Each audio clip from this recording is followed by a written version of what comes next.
धाकड़ खबर, बेखौफजुमा बेबाक अंदाज। धाकड़ खबर के न्यूज रूम से मैं आपके साथ हूं अकरम रईस खान। आज है 12 अक्टूबर। किसान पहुंचे हुए लखीमपुर खीरी, लाखों की तादाद में वहां पे अरदास की जा रही है, यानी कि श्रद्धांजलि सभा की जा रही है। अब टीवी पे तमाम ये खबरें सुबह से चल रही थी। अचानक खबर आई कि प्रधानमंत्री नरेंद्र मोदी आज मानवाधिकार आयोग के स्थापना दिवस पर मानवाधिकार की सभा को संबोधित करेंगे या देश को संबोधित करेंगे। तो उससे आप समझाया जा सकता है कि प्रधानमंत्री को लग रहा होगा कि अगर मैं आज कुछ नहीं बोलूंगा तो सारे दिन किसान किसान चलेगा, बेमतलब की एक फजीयत खड़ी होगी। मैं भी कुछ ऐसा करता हूं कि मेरे एक स्टेटमेंट के चलते किसानों के अरदास श्रद्धांजलि कार्यक्रम की सभा की जो खबर है वो पीछे चली जाए, ठंडे बस्ते में पड़ जाए। तो वो आए और उन्होंने संबोधन किया और एक बयान दे दिया। उन्होंने कहा कुछ लोग राजनीतिक चश्मे से, कुछ लोग राजनीतिक रंग से और कुछ लोग राजनीतिक नफे नुकसान के चलते मानवाधिकार की बातें करते हैं और सेलेक्टिव बातें करते हैं। इस बारे में बोलते हैं, उस बारे में नहीं बोलते हैं। भोपू मीडिया उनके इसी बयान के आधार पर तमाम खबरों को पीछे कर इस खबर को आगे बढ़ा रहा है। पर मुझे लगता है कि कुछ और भी उन्होंने कहा है और उन्होंने जो कहा है उस पर जो सवाल भोंपू मीडिया और उसके दाल चाटुकार दंगाई पत्रकार को खड़े करने चाहिए, जो वो नहीं खड़े कर रहे हैं, वो क्या है आपके सामने रखने जा रहा है जिम्मेदारी के साथ धाकड़ खबर। सबसे पहले बात कर लेते हैं महात्मा गांधी की। देखिए, आप जानते हैं कि जहां कहीं भी शांति की, अहिंसा की, मानवाधिकार की बात होगी तो मजबूरी हो जाती है इन लोगों की महात्मा गांधी की बात करने की। तो प्रधानमंत्री नरेंद्र मोदी ने अपने शुरू के संबोधन में महात्मा गांधी को याद किया। कहा कि जब दूसरा विश्व युद्ध चल रहा था, पूरी दुनिया आपस में लड़ रही थी, उलझ रही थी, तब हमारे यहाँ बापू जो है लोगों को अहिंसा, मानवाधिकार का पाठ पढ़ा रहे थे और पूरी दुनिया को एक संदेश दे रहे थे। सुन लीजिए उनकी जबानी। एक ऐसे समय में जब पूरी दुनिया विश्व युद्ध की हिंसा में झुलस रही थी, भारत ने पूरे विश्व को अधिकार और अहिंसा का मार्ग सुझाया।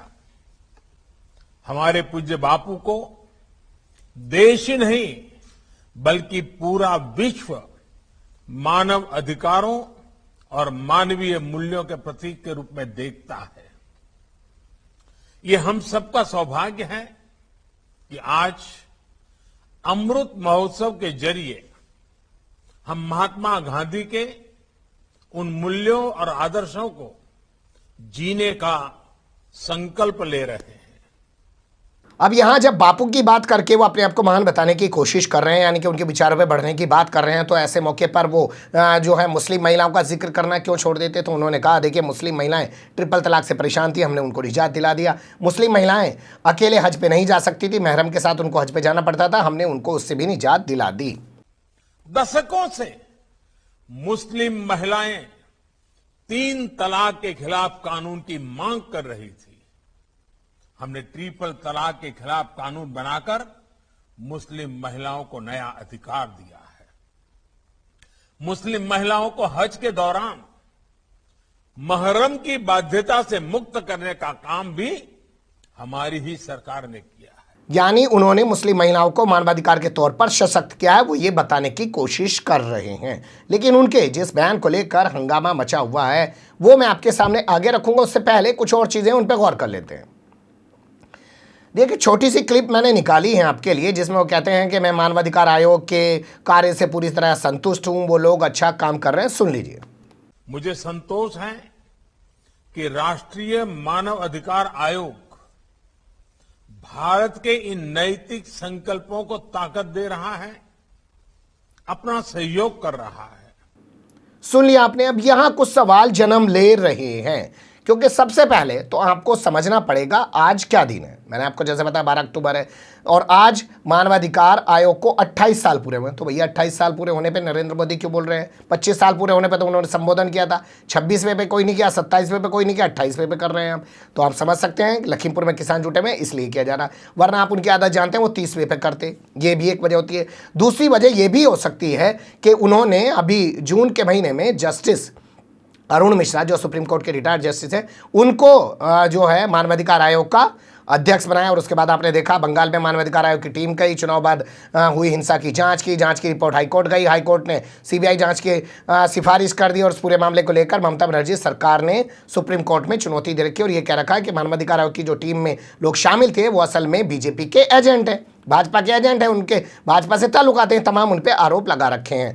तो अपने इस मानवाधिकार जो उन्होंने आयोग बनाया है, जो भी सदस्य बनाए हैं, जो भी अध्यक्ष बनाए हैं, उनकी पुष्टपनाई करनी थी। तो एक मौका था, तो 28वां ही हो, 30वां पड़े ही ना हो, तो इसलिए वो इसमें आज बोले हैं। ये एक चीज़ आपको समझनी चाहिए। दूसरे, वो अपने बयान से ये साबित करने की कोशिश कर रहे हैं कि वो संतुष्ट हैं, मानवाधिकार जो है वो सही तरीके से काम कर रहा है। हालांकि उनसे पूछा जाए कि मानवाधिकार ने लखीमपुर खीरी में जाके सही से काम किया क्या, सोनभद्र में जिस तरीके से वहाँ गोलियों से भूनकर किसानों को मौत के घाट उतार दिया, उनकी ज़मीन कब्जाने की कोशिश की, क्या वहाँ पर जाके सही से काम किया, या इसके अलावा देश भर में और तमाम जगह जिस तरीके की वारदातें हो रही हैं, क्या वहाँ पर मानवाधिकार उस तरीके से काम करता हुआ दिखाई दे रहा है, या मानवाधिकार जैसे पहले काम करता हुआ दिखाई देता था आज के ज़माने में काम करता हुआ क्यों नहीं दिखाई देता। लेकिन आपको यहाँ ये भी समझना पड़ेगा कि जस्टिस जो हैं अरुण मिश्रा, वो भी खुद फरवरी 2020 में प्रधानमंत्री नरेंद्र मोदी की तारीफ कर चुके हैं, और वो भी सीजीआई एसए बोबड़े की मौजूदगी में। उन्होंने कहा कि उनके जैसी बहुमुखी प्रतिभा का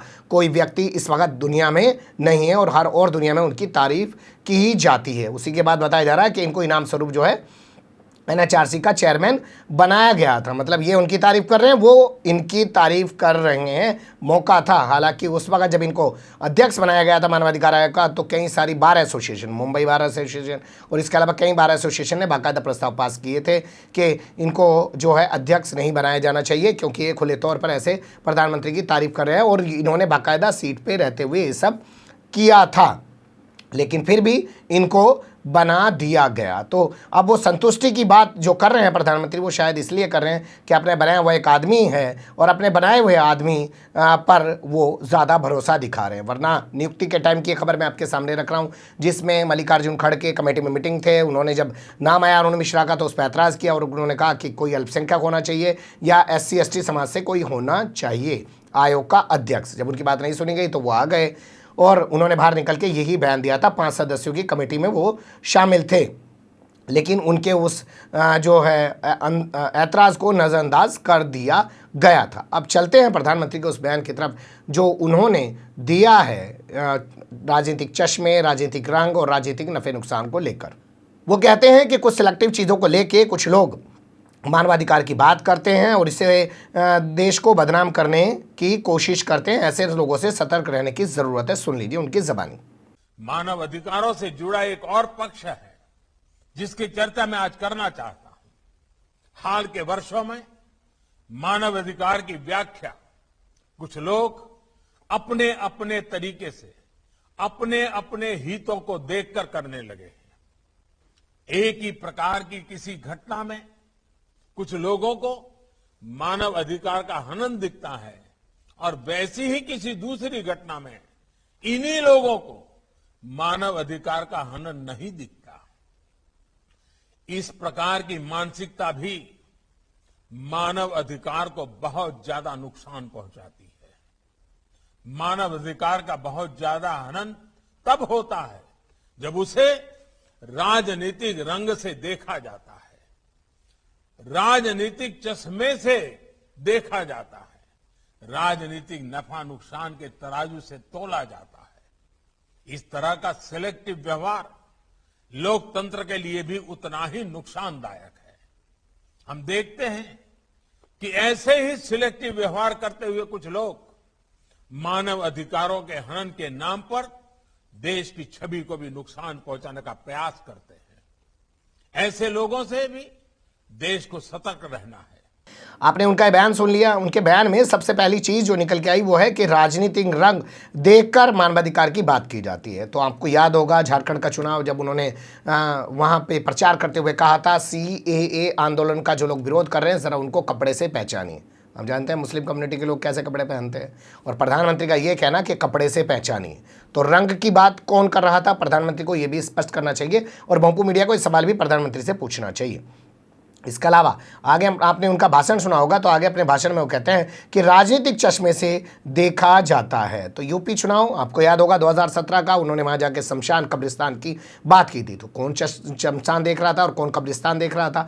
क्या प्रधानमंत्री से ये सवाल पूछने की हिम्मत भोंपू मीडिया और उसके दलाल चाटुकार दंगाई पत्रकारों की है? आगे वो अपने उस संबोधन में कहते हैं कि राजनीतिक नफे नुकसान के तराजू में तोला जाता है, जो आपने सुना होगा। अब इनसे पूछा जाए कि 2014 से जब से आप आए हैं, क्या लोकसभा के चुनाव हों, विधानसभा के किसी राज्य के चुनाव हों, आपने कितने मुस्लिमों को टिकट दिया है? आपने पूरी तरीके से एक तरीके से कसम खा रखी है कि मुसलमानों को टिकट नहीं देना है, उनको एक साइड रखना है। तो इन राजनीतिक नफ़े नुकसान की तराजू से आप तोल रहे हैं या कोई और तोल रहे हैं? और लास्ट में ये, क्या ये तमाम संबोधन आपने अपने बारे में दिया है? क्योंकि आपके जहन में तमाम चीज़ें हैं, तो उसी से जोड़ते हुए आपने इन तमाम चीज़ों का यहाँ पे जिक्र किया है, वरना मामले तो बहुत सारे हैं, आप उनका भी जिक्र कर सकते थे। अब ये खबर उभर रही थी, मुझे लगा कि इससे आपको रूबरू कराया जाए। प्रधानमंत्री जी ने जो सवाल उठाए हैं, क्या उनको ये आईना दिखाया जाना चाहिए या नहीं चाहिए? जो भी आपकी राय हो, जो हमने की छोटी सी कोशिश आईना दिखाने की, कमेंट्स के रूप में आप लोग अपनी राय दे सकते हैं। खबर को लाइक कर सकते हैं, चैनल को सब्सक्राइब कर सकते हैं और ज़्यादा से ज़्यादा हमारी खबरों को शेयर कर सकते हैं। फिर ऐसे ही किसी सुलगते हुए या उलझते मुद्दे लेकर मैं आपके सामने हूँगा हाजिर। फिलहाल अभी मुझे दें इजाज़त।